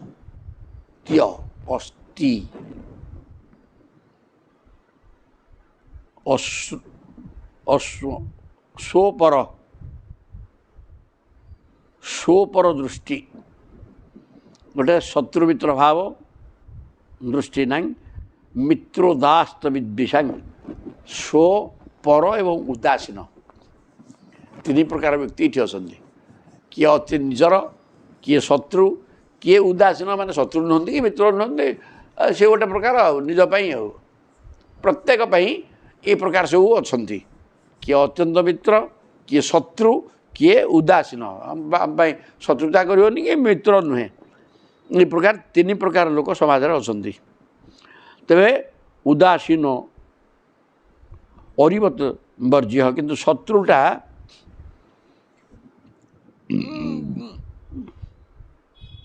ଶତ୍ରୁ ଏବଂ ଉଦାସୀନ ଇ ଦୁଇଟାକ ଉଦାସୀନଟା ବି ଶତ୍ରୁଗତ ବର୍ଜ୍ୟ ଯିଏ ମିତ୍ର ତାକୁ ଖୋଲା କଥା କୁହାଯାଇପାରିବ ଶତ୍ରୁ ବା ଉଦାସୀନ ଆଉ ଉଦାସୀନ ସିଏ ଆମ ପାଇଁ ଭଲ କରୁନି କି ମନ୍ଦ କରୁନି ସେ କ'ଣ କରିବ ଆମେ କେମିତି ଜାଣିଲେ ତେଣୁ ତାକୁ ବି ଗୋପନୀୟ କଥା କହିବା ଅନୁଚିତ ଯଦି କ'ଣ ଗୋଟେ କରିବାକୁ ଆପଣମାନେ ଚାହୁଁଛନ୍ତି ସେଥିରେ ଗୋପନୀୟତା କିଛି ଅଛି ହଁ ତେଣୁ ସେ ଗୁପ୍ତ କଥା ଶତ୍ରୁ ମିତ୍ର ଉଦାସୀନ ତିନି ପ୍ରକାର ଲୋକ ଏଇଠି ଅଛନ୍ତି ତେଣୁ ଶତ୍ରୁ ଏବଂ ଉଦାସୀନ ଇଏ ଉଭୟ ଶତ୍ରୁ ଭଳିଆ ଇଏ ଦୁଇ ଜଣଙ୍କୁ କିଛି କହିବା ଉଚିତ ନୁହଁ କିନ୍ତୁ ଆତ୍ମବତ୍ ସୁହୃଦୁଚ୍ୟତେ କିନ୍ତୁ ମିତ୍ରଟା ଆତ୍ମବତ୍ ମିତ୍ରଟା ନିଜ ଭଳିଆ ତେଣୁ ଯିଏ ମିତ୍ର ତାକୁ କହିବାକୁ ହବ ଆଉ ତୁମେ ମୋ ପାଖକୁ ମୋ ପୁଅ ଆମେ ତ ଆତ୍ମାମୟୀ ପୁତ୍ର ନାମାସି ଆଉ ତେଣୁ ମୋତେ କହିବାରେ ଅସୁବିଧା କ'ଣ ଅଛି ସେଥିରେ ଗୋପନ ରଖିବାର ତ କିଛି ନାହିଁ ମୋ ପାଇଁ ତେଣୁ କ'ଣ ଚାଲିଛି ଏଠି ଗୋଟେ ଧୁମଧାମ ପାଠ ମୋତେ ଟିକେ କହିଦିଅ ଜ୍ଞାତ୍ୱା ଅଜ୍ଞାତ୍ୱା ନ କର୍ମାଣି ଜନଃ ଅୟଂ ଅନୁତିଷ୍ଠତି ବିଦୁଷ କର୍ମସିଦ୍ଧି ସ୍ୟାତ୍ ତଥା ନା ବିଦୁଷୋ ଭବେଙ୍ଗେତ୍ କହିଲେ ଲୋକ କିଛି ଜାଣିନାହାନ୍ତି ବାପା କ'ଣ ଜ୍ଞାତ୍ୱା ଅଜ୍ଞାତ୍ୱା କିଏ ଜାଣନ୍ତୁ ନ ଜାଣନ୍ତୁ କିଛି ନ ଜାଣିଥିଲେ ମଧ୍ୟ କର୍ମାଣି ଜନଃ ଅୟଂ ଅନୁତିଷ୍ଠତି ହେ କ'ଣ ଗୋଟେ କରିଦେବ ଆଉ କ'ଣ ନା ଶାସ୍ତ୍ର ପ୍ରମାଣ ନା ଲୋକ ବ୍ୟବହାର କିଛି ସିଏ ଜାଣିନି କ'ଣ କରିବା ଉଚିତ ଅନୁଚିତ ଜ୍ଞାନ ଆଦୌ ନାହିଁ ଯାହା ପାଇଲା ଗୋଟେ କ'ଣ କରିଦେବ ସିଏ ଆମ ମୋପା କରୁଥିଲା ତ ଏମିତି ସେମିତି କରିଦେବା ଆଉ ଆମର ଶ୍ରାଦ୍ଧ ହେଲା ଆସିକି ବିରାଟଟେ ଘୋଡ଼ିଆ ହେବ ତେଣୁ ସେ ଘୋଡ଼େଇକିରି ମୋପା କରୁଥିଲା ଆମେ ସେମିତି ବିରାଡ଼ି ଘୋଡ଼େଇବା ଆଉ କିରେ ତମ ଘରେ ବର୍ତ୍ତମାନ ବିରାଡ଼ି ନାହିଁ ସେତିକିବେଳେ ବିରାଡ଼ି ଥିଲା ସିଏ ମୁହଁ ମାରି ଦେଉଥିଲା ସିଏ ଖାଦ୍ୟ ପଦାର୍ଥରେ ମୁହଁ ମାରି ଦେଉଥିଲା ଘୋଡ଼େଇକି ରଖୁଥିଲେ ତୁ ସେଟାକୁ କଲେ ହେବ ଏଇ ଯେଉଁ ପାଠ ଏବେ ସେମିତି ଲୋକ ଯିଏ ଯାହା ଚାହୁଁଛି ଭଲ ମନ୍ଦ ବିଚାର ନ କରି ମନ ଇଚ୍ଛା କରିଯାଉଛନ୍ତି ଭଗବାନ କହୁଛନ୍ତି ଗୋପାଙ୍କୁ ତେଣୁ ଆଉ ମୋତେ ସତ କଥା ଟିକେ କହ ବିଦୁଷ କର୍ମସିଦ୍ଧି ସ୍ୟାତ୍ କିନ୍ତୁ ଯିଏ ପ୍ରକୃତିରେ ଜ୍ଞାନୀ ସିଏ କର୍ମ କ'ଣ ଜାଣିଛି ଏବଂ କର୍ମର ସିଦ୍ଧି ତାକୁ ଜଣା ତଥା ନ ଅବିଦୁଷ ଭୟ ତେଣୁ କିନ୍ତୁ ଅବିଦୁଷ ଯିଏ ମୂର୍ଖ ତାକୁ କିଛି ଜଣା ନାହିଁ ସେ ଯାହା ପାଇବ କରିଯିବ ତେଣୁ ତୁମେ କ'ଣ କରିବାକୁ ଚାହୁଁଛ ତୁମେ ମୂର୍ଖ ନା ବିଦ୍ୱାନ ମୋତେ ଟିକେ ଜଣେଇ ଦିଅ ମୁଁ ତାପରେ ବୁଝିବା କ'ଣ ହେବ କ'ଣ ଗୋଟେ କରିବାକୁ ଧାଇଁଛ ତତ୍ର ତାବତ୍ କ୍ରିୟା ଯୋଗ ଭବତା ବିଚାରିତା ଅଥବା ଲୌକିକ ତନ୍ମେ ପୃଚ୍ଛତଃ ସାଧୁ ଭନ୍ୟତାଂ ଏଠି କେତେ କଥା କୁହାଗଲା ଏଠି ସତେ ଯେମିତି ବୋପାଙ୍କୁ ଉପଦେଶ ଦେଉଛନ୍ତି ନା ବୋପାଙ୍କୁ ଉପଦେଶ ଦେଉନାହାନ୍ତି କେଉଁ କର୍ମ କରିବା ଉଚିତ ଅନୁଚିତ ୟାକୁ ବିଚାର କରିକିରି କର ତୁମେ ଜ୍ଞାନୀ ହେଇଥ ତୁମେ କିଛି ଜାଣୁନ ମନ ଇଚ୍ଛା ଗୋଟେ ସଂସାରରେ ବସିକି କାମ କରୁଛ ନା ହେବନି ତତ୍ର ତାବତ୍ କ୍ରିୟା ଯୋଗ ଭବତାଂ କିମ୍ ବିଚାରିତ ତୁମେ ଯେଉଁ କ୍ରିୟାଟି କରିବାକୁ ଚାହୁଁଛ ତାକୁ କ'ଣ ବିଚାର କରି କରୁଛ ସେଇଟା କରିବା ଉଚିତ କି ଅନୁଚିତ ତୁମ ପାଖରେ ତୁମେ ହୁଏତ ଉଚିତ ବୋଲି ଭାବୁଛ ତାକୁ ଆଉ ଜଣେ ଜ୍ଞାନୀ ଲୋକକୁ ପଚାରିଲେ ସେ ନାହିଁ ଏଇଟା ଉଚିତ ନୁହଁ ଏ କଥା ହେଇପାରେ ତେଣୁ ଅଥବା ଲୌକିକ ଏଇଟା ଲୌକିକ କର୍ମ ଲୋକ ଆଚାରରେ ଚାଲିଛି ନା ଶାସ୍ତ୍ର ସିଦ୍ଧାନ୍ତ ଏ ଦୁଇଟା ପାଠ ବି ଅଛି ଶାସ୍ତ୍ର କହିଛି କେଉଁଠି ଏ ପ୍ରକାର ପୂଜା କରିବା ପାଇଁ ନା ଲୋକ ବ୍ୟବହାରରେ ଚାଲିଛି ଲୋକ ବ୍ୟବହାରଟା ବଦଳିଯିବ ସେଇଟା ମୂର୍ଖ ଭଳିଆ କରୁଥିବ ସିଏ ତ କରୁଥିଲା ମୋପା ତ କରୁଥିଲା ଆମେ ଏମିତି କରୁଥିବା ନାହିଁ ସେଇଟା ହେଇପାରିବନି ଶାସ୍ତ୍ର କହିଛି କେଉଁଠି ଶାସ୍ତ୍ର ସିଦ୍ଧାନ୍ତଟା ବଡ଼ ସିଦ୍ଧାନ୍ତ ଲୋକ ବ୍ୟବହାରଟା ଗୌଣ ତେଣୁ ତଥାପି ଲୋକ ବ୍ୟବହାର ଅନେକ କଥା କରାଯିବ ହେଲେ ଦୁଇଟା ସିଦ୍ଧାନ୍ତ ଗୋଟେ ଶାସ୍ତ୍ର ସିଦ୍ଧାନ୍ତ ଗୋଟେ ଲୋକ ବ୍ୟବହାର ତେଣୁ ପୃଚ୍ଛତଃ ସାଧୁ ଭନ୍ୟତାଂ ତେଣୁ ମୁଁ ପଚାରୁଛି ଏଇଟା କେଉଁ ପ୍ରକାର କର୍ମ ତୁମେ କ'ଣ କରିବାକୁ ଚାହୁଁଛ